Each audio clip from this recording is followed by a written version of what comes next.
Hey, you guys, we are back. The Wake Up Call in Children's Ministry podcast, and I have my incredible, amazing friend, Debbie Rhoads, who I harass all the time. I think 24/7. I'm surprised she has not blocked my number yet. My favorites. Love Every them. time Debbie, you guys, if you have not heard Debbie Rhodes, every time she is on, she just adds so much value. And Debbie, I wanted you on today because today we are talking about conflict, right? In children's ministry, we are talking about navigating through difficult conversations. And if you don't know Debbie Rhodes, she is a absolutely dynamic, what who I consider one of the most dynamic leaders. I don't care what conference I see her at, what conference I don't see her at. I know in my heart who Debbie is, and she has added so much value into my life. So I'm thinking about this conversation. I'm like, man, we have to do a podcast on difficult conversations and navigating through that. We do this like once a month, and I'm like, I really want the conversations to be strong. I'm like, who can I get to do this? And Debbie, you come to my head all the time. I think for everything, and I'm like, it's like scheduling for children's ministry. Like you can, as much as you love people, you cannot schedule them to serve every Sunday. And I'm like, but I want Debbie in my life every day, even though she's You're like, awesome. doesn't live here. But Debbie, do you remember when you reached out to me to train the team and you called me because you're like, there's been a transition that has happened there has been a difficult situation. You had a difficult situation that you had to navigate through. And I felt like you did it with so much grace. It came in my head immediately. It totally changed like the path that we were going on when it came to training. Yeah, we had something totally different planned for this big training event, and things at our church just exploded is the best word I can explain it. Yeah. I remember calling you going, "Are you sure you still want to come? We could cancel it if you want." And you came and helped us. Ah, yeah, I remember. Then I grabbed my boxing gloves and I You did, said, literally. literally, I grabbed boxing gloves and I said, no, we are going to fight through this. And I just remember just God's spirit just being in that place. Just, it was so touching to me. Like I had learned so much from that situation, even from how you all handled it on how to navigate through difficult conversations and transitions that happen. Because Debbie really, and I want to jump right into this conversation. Look up Debbie; she's amazing. That's all I have to say.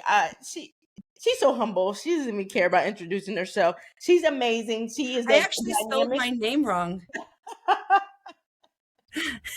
She's amazing, and she actually can spell. And It if was you look not my her up, name. hey Debbie, you have this incredible book on burnout called The Plate. Mhm. It's incredible. If you can get it, if you have not gotten it, if you are in children's ministry, you have experienced burnout. That's right. I'm going to be bold and say that, and say that you need to look up The Plate right now and purchase that book. But Debbie, I want to talk about this because, and I know that there's so many programs now that even didn't even exist when I went to seminary. Yeah, there was no degree in children's ministry. Now I'm seeing degrees and special programs, even majoring, in working with the next generation and youth ministry. One thing I can honestly say is that they did not train us on having these difficult conversations, how to navigate through it. And something that I've learned, which I think a lot of our listeners have learned, going into children's ministry, you are immediately thrown into the trenches, right? Yeah. Of family ministry, and you are not trained on on this. And difficult conversations, uncomfortable confrontations, that is unavoidable in ministry leadership, period. I don't care if you're in children's ministry, youth ministry, senior leadership, what the creative ministry, the media ministry, worship ministry. It is absolutely unavoidable. So, Debbie, I want to ask you, in your opinion, how can we, and for those who are listening, really prepare themselves, like mentally, right, and emotionally for these conversations, especially when confronting a volunteer that oh, they ain't really doing right, or even a Yeah. parent that might be kind of forceful on, hey, Billy's going through this. Hey, are you making sure this is going on? Maybe they're not seeing what Billy is actually doing in the environment. How can we prepare ourselves for that? Like, help Yeah, us. and I think that first of all, when we first get into ministry, um, we don't always think that we would have to deal with this because we're like, oh, but this is church, this is Yep. God's work, it's rainbows and butterflies. And like, wait, where did all this attitude come from? Where did all these issues come from? um but in my opinion, I think one of the best things to do is, first of all, it's going to happen. Mm-hmm. Don't ignore it and pretend like it's going to go away. That's the first thing. Well, if I just ignore it and pretend like it's not happening, it'll just go away. Yeah. It's Does just going to not go get away. worse. But to be able to prepare yourself is you got to be prayed up before Yep. you go into having these conversations, and never have a conversation when you do not have your emotions in check. Mm-hmm. If you just had a difficult situation or something just happened with a volunteer, and your emotions are all over the place, Yeah. maybe you're angry or you're frustrated or upset, and you do not feel that you can calmly and respectfully Yeah. and encourage, and with an encouragement, being able to go into a relationship as a leader, to be able to have that with a volunteer or with a parent, then don't hold on to that. Now, I'm Yeah. not saying ignore it, but just give it some time to get your emotions in check, really pray, and then make sure and then go at it, and make sure you can do it when you're calm. But pray and ask God, Mm. God, I need you to shut my mouth when it needs to be shut, put the words that need to be in my mouth that need to be there, and prepare that person's heart to Mm. receive what I have to say, and let my ears be open to hear what they need to say. So Mm. both ways. And so that's the best way I to love it. prepare for that. Well, let me ask you, Debbie. I'm going to skip around here on some of these questions because I think that really goes so well when you mention, be careful if you're angry, if emotions are going on in you, if you're like, hey, there's some unfairness happening. I want to go into the spirit of offense. And I Mhm. remember, and I say this because I've gone through this before. I think a lot of us have experienced, and we really have to be on guard against this spirit of offense, especially as leaders to whom much is given, much is required, and we want to make sure that our hearts are guarded. I remember it was in the Progressive Children's Ministry Leader when I published that publication. I really felt led to add an entire chapter on the spirit of offense. I want to ask you, in moments of conflict and tension, how does Debbie prioritize Debbie's well-being and emotional safety, and not just your well-being? How do you kind of cover that and those who may be involved in a difficult situation, a uncomfortable Mhm. confrontation, while also still, if this makes sense, addressing Mhm. the major issue at hand? Because I love what you said. It does not go away. We cannot ignore it. But for those really tense situations, how do you kind of prioritize to make sure they're good and you're good? Yeah, I actually learned this the hard way. Actually, almost I think everything a lot of us I've have learned learned this the hard the way. hard way. Um, I remember specifically helping, at my last church I was at, Mm, helping our church. We were going through a difficult time. It seems to, like, God just seems to send me to places that are dealing with difficult things, and yeah, I yeah, help navigate that. I'm like, thank you, God. for Yeah. trusting me with this. Um, and I remember really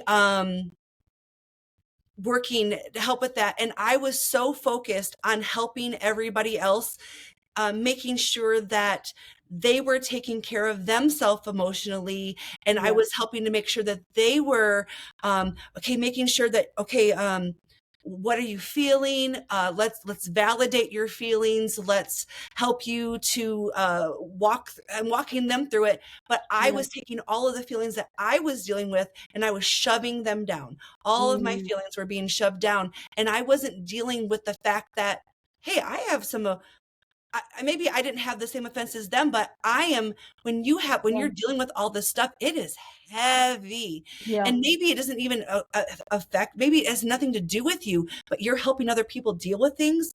It is heavy. Mhm. And you have to be able to take that time to just Mm, have God take this off of me and help me to yeah. realize what is mine to carry and what is not mine to carry. Mm, He tells us my yoke is easy and my mhm. burden is light. He says that for a reason. He doesn't want Yeah. us to carry around all of that stuff. Mhm. And so I learned that as I'm going through we're going through these with the spirit of offense.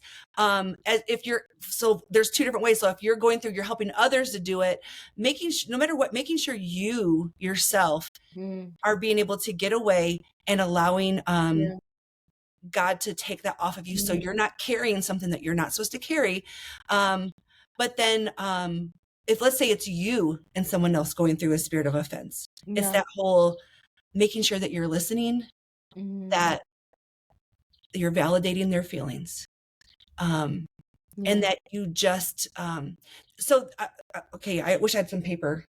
I'm gonna show, okay, I'm gonna do this thing. So there's like two circles here. You know what, I'm gonna do this is gonna be really weird. This is why I love Debbie. Okay, I'm gonna write this.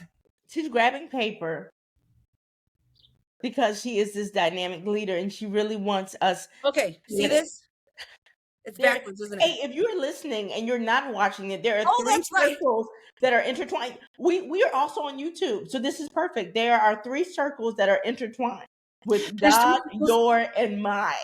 Yes, so like when you're dealing with something, there's God's part, Mm, there's that's your part, and then it's supposed to say their part.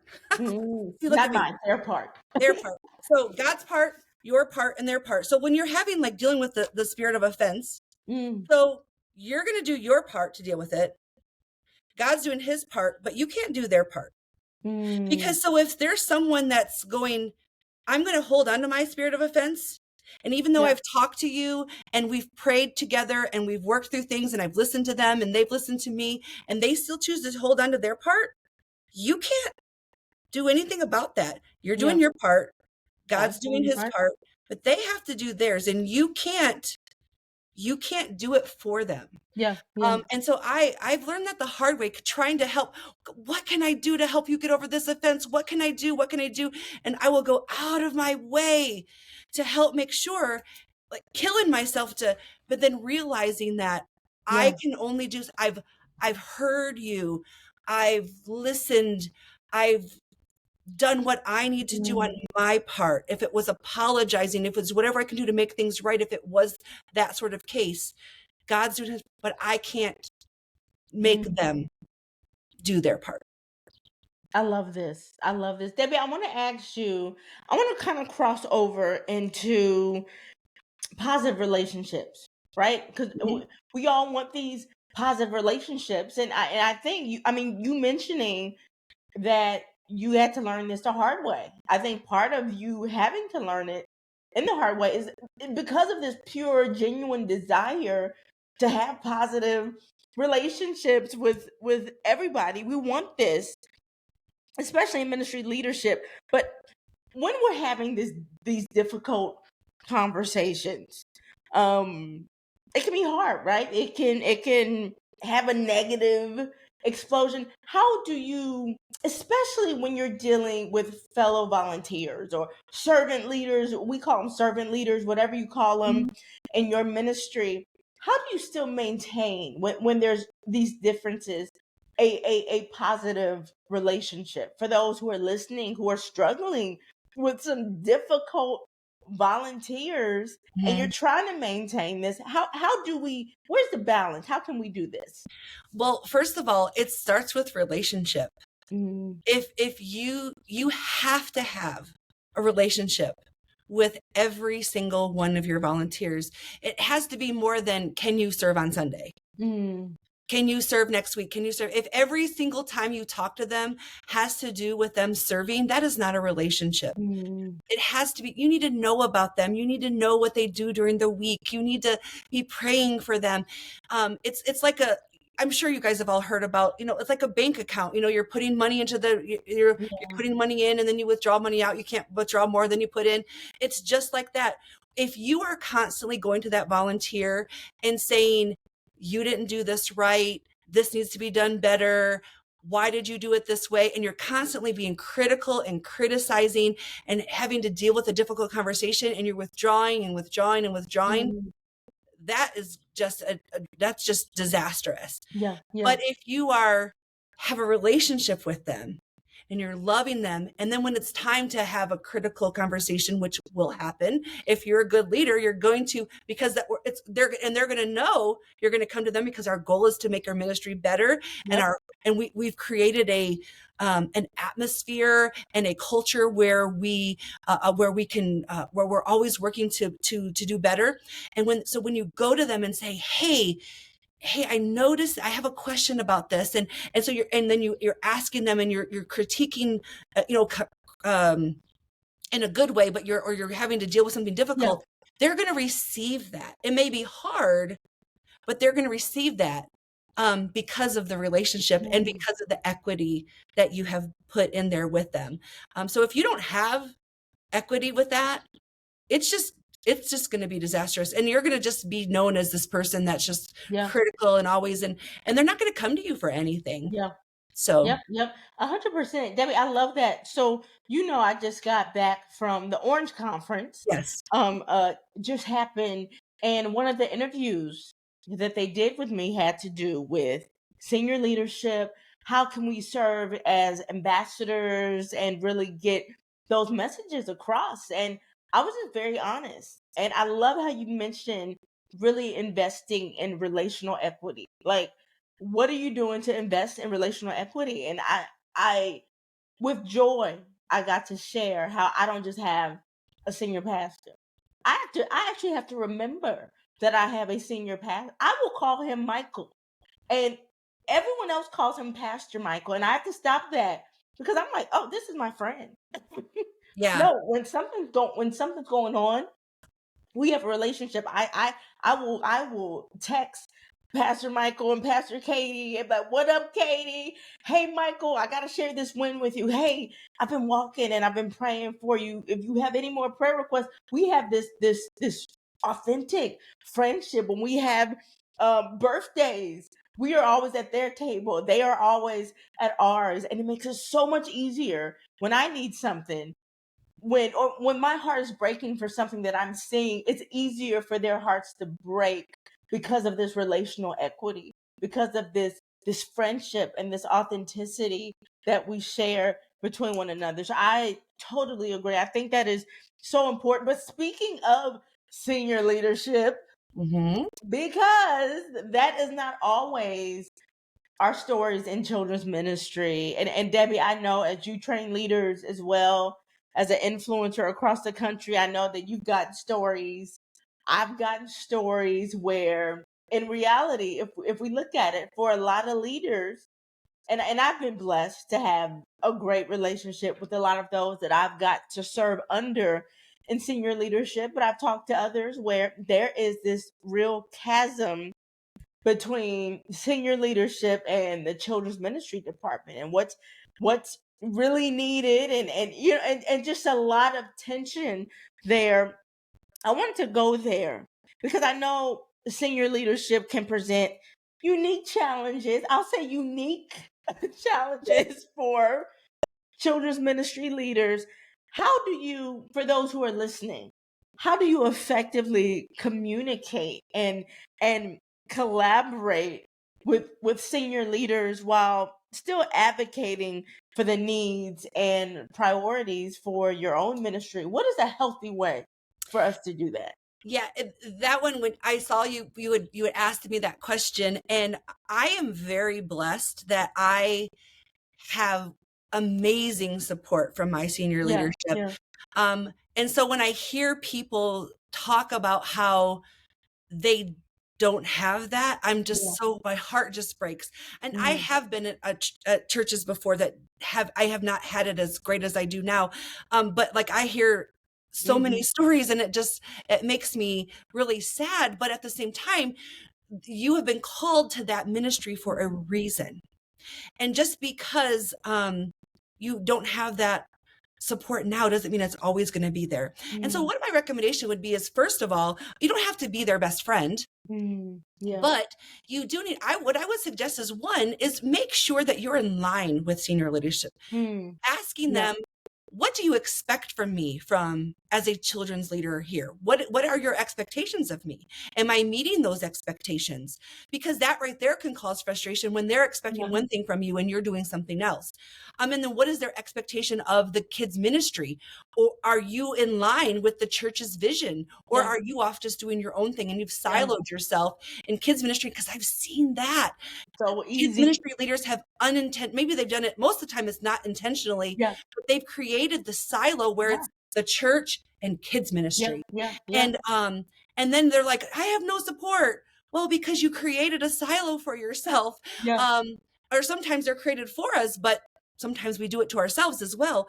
But when you're on the same vision as your pastor, as your leadership, it helps you to be able to advocate for those things and to be able Yeah. to have those honest conversations and say, and so when you go to them, let's say you have to go and advocate something, Yeah. and you already know what their vision is, Yeah. that will help you when you're going to talk to them. This goes within the vision of the church. Yeah. Lead with your why. This is why I want to do this. This is how it will Yeah. affect the church. This is why. Because so you know that you're within what they expect from you. You're Mhm. within the vision of the church. You're not going out on your own. And so and that right there is just going to help create that bond. And the more you do that, the more the pastor's going to see that you're not on your own. And that you are really trying to work together as the church. And sometimes you may have to be the one to create that, to help create that bond, because Yeah. maybe your pastor isn't thinking that way. And that's not saying that Yeah. they're a bad leader or a bad pastor. It's just that their brain just might be on something else. And so some of Yeah. them don't always see the kids ministry. If you ask any pastor, what do you think of the kids ministry? Most 9 times out of 10, they're going to say, oh, the kids Yeah. ministry is wonderful. We need it. It's the future of our church. That they speak it, but they may not always follow up with their actions. Yeah. And I would, very few pastors are going to actually do that intentionally, but I think most of them, they just don't realize it. So Yeah. you may have to be the one to foster this relationship by coming in and setting that up. And it's the whole, remember those three little circles: my part, God's Yep. part, their part. Yeah. Yeah. And I doing it love that it, way. Mhm. Debbie. I love that. I want to chime in on this, and throw a curveball at you. I love how you mentioned how maybe we have to do our parts. Maybe they're thinking of something different. Can I ask you, what are those red sirens and signals? And I love our senior leadership. Like I am constantly doing videos and kudos to Yeah. them. I just believe, I'm a firm believer that our senior leadership, they need our support. I'm out there constantly praying for ours. What are those telltale signs of maybe there is an unhealthy something going on that may be happening, and how Mhm. do we navigate through that? Is it necessary at times? When is it necessary to walk away, or do we never walk away? We just Yeah. deal with And sometimes we go, oh, I can't walk away because what about the children? I can't walk away. it. But then you end up just burning yourself out, and then you end up Yeah. leaving out of something really bad, or you end up making a really bad choice, or the end. That's when the enemy can get in because you are choosing not to deal with it. Yeah. Um, Yeah. I think one of the biggest red flags Mm. is when senior leadership does not have boundaries and ignores yours. Mm. Um, I I have been learning this over the past few years is creating. Now, my senior leadership has been teaching me boundaries Mm. because they have been working the past couple of years, have really been working through to make our church really healthy. And it starts with us being healthy as individual leaders Yeah. and ensuring that we're practicing regular rhythms of rest and having a Sabbath. And I was like, Sabbath? Yep. I thought that was just a verse that was just something from the, from the 10 Commandments. And I'm still like, oh, I don't have to listen to that one. Right up there with murder, y'all. Thou shalt not murder, thou shalt, you know, it's that important Yeah. to Yeah. have a Sabbath and not having a boundary. And I'm like, how can I Sabbath? I have all this stuff to do. And he's like, no, it's so important. Mhm. Yeah. But like a pastor that, like, you're going, okay, so Friday is going to be my Sabbath. And then they are calling you on Friday. Yeah. I need you to do Yeah. this, or I need Yeah. you to do this. And there's no boundaries on when you can be off. I think that is a huge red flag. Yeah. There's going to be seasons when, there's a Easter season or Christmas season or VBS. VBS. There's like VBS season right now. There's going to be seasons where there's a lot you're carrying, Yeah. but that's Yeah. supposed to be just a very short time, Yeah. not supposed to be your Yeah. norm. I think Yeah. that's a big red flag. I also think, a big red flag is when you are when the kids ministry is literally just being ignored, and they Mhm. literally, like, there is just, you see like resources going to everywhere else but you.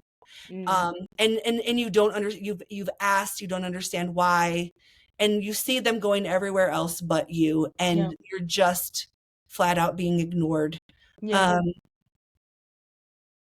yeah, that's a I really love that, Debbie. And the reason I went a little further with that, because I know that it's a reality. As much as some of our listeners wish they had those type of environments that we're in, there are other environments that are not so healthy, and there's guilt, and I think that there's shame. oh That's yeah, totally from the enemy. last year at one of the conferences I was at, I had dozens and dozens of people coming to me. It was when the Burnout book just came out. And it was like, and it was, a lot of it was about but I'm expected to do this, and my leadership expects me to do this, and then to do this, and to do this. And it's like, okay, one, they might not even realize all that you're doing. Yeah. Yeah. And they're like, they're mamas of, like, some of them have, like, they have their families, and they have, all of them, Yeah. and they're all trying to just balance everything. And so a lot of it just comes down to that difficult conversation. Yeah. Yeah. Yeah. But if you've had that difficult conversation and it's still being ignored, Yeah. that's a big red flag. Yeah. Yeah. Oh, I love it. I love it. I love it. So and Debbie, you're amazing. I know that this has just been incredible. I know we have people who are listening to the podcast on their way in as they prepare to minister to children and families, or even prepare throughout the week. Debbie, leave us with some last words of encouragement when it comes to these difficult conversations and just navigating through maybe uncomfortable confrontations that are totally necessary. Leave us with some last words of encouragement to the listener. Yeah. One of the things that I've worked with my team, is not to ignore the little things. Mm. So we work together as a team, and to create an environment where we all know each other, we have a relationship with each other, and we can talk to each other. Mm. And so when something comes up, so even a little thing, if there's something little that's bothering you, let's deal with it. Yeah. Because if you don't deal with those little things combine and they become big things. Mm. And the next thing you know, it's going to explode into this massive Yeah. thing. And so making sure you're creating a culture to be able to do that. So that way you don't have to have the big, huge blowups and the big, huge confrontation. I would like to share just a quick story Yeah. so last year, within my kids ministry, I really love and I really encourage for all of our volunteers to give feedback. And I always say, now I don't want you to just tell me all the bad stuff that's going on. I want you to tell me the good feedback Yep. too. What is working? What's not working? I want to know. I want you to tell me. But if you're coming to me every week going, this didn't, I Yep. I need it. And I want you to help me with solutions. Now, so it's not just like griping, it's solution-based feedback. And so it's really important. Solution-based feedback. I love Solution it. based. Yeah, we're not going to just we're not just there to complain. We're giving feedback so we can work together to find a solution. And so this is really important to me. And and it doesn't just go, okay, we're going to do this. And then like, okay, now it's set. It takes time to do this. Now, also you have to prepare yourself, because when you allow that feedback to come in, sometimes that feedback hurts when you're going, well, I spent a lot of time on that curriculum and now they're putting it down. That is not against you. And first of all, you allowed that. So you need to make sure that you're opening up your eyes and opening up your ears, because your goal is to get better. And it's so great to get all of these input from everybody. And so what I would always tell them is, I will listen to your feedback. And this is my vision for the kids ministry. My vision follows pastor's vision for the kids ministry, and he's following God. And so when you tell me something or you're suggesting something to me, that doesn't mean that I'm just going to be like, okay, let's do that and change it because you suggested it. Because it has to be able to follow or go into what we're doing. Yeah. But I will listen. And sometimes it might be where they just need to hear them. They just need to be heard. Or sometimes they just want to, or that will spark an idea for something else. Or sometimes they just don't quite fully understand the vision and they need you to reinstate that for them, restate it for them. Well, I had a gentleman that had been working within the kids ministry for like 3 years. And so I had started this, solution-based feedback every single week. Not kidding. Every single week. After church, here he'd come. Well, Debbie, every day. It would be about the timing. And it wasn't just about me. He started critiquing other volunteers that didn't ask for feedback. He started critiquing everything. He started critiquing. Debbie, I think we all have had that person in our ministry. every single detail. He'd have a notebook and he'd whip out his notebook. And I would be like, oh. And so I remember I would sit down with him and I would be like, okay. And so it would be like little things and we would deal with them.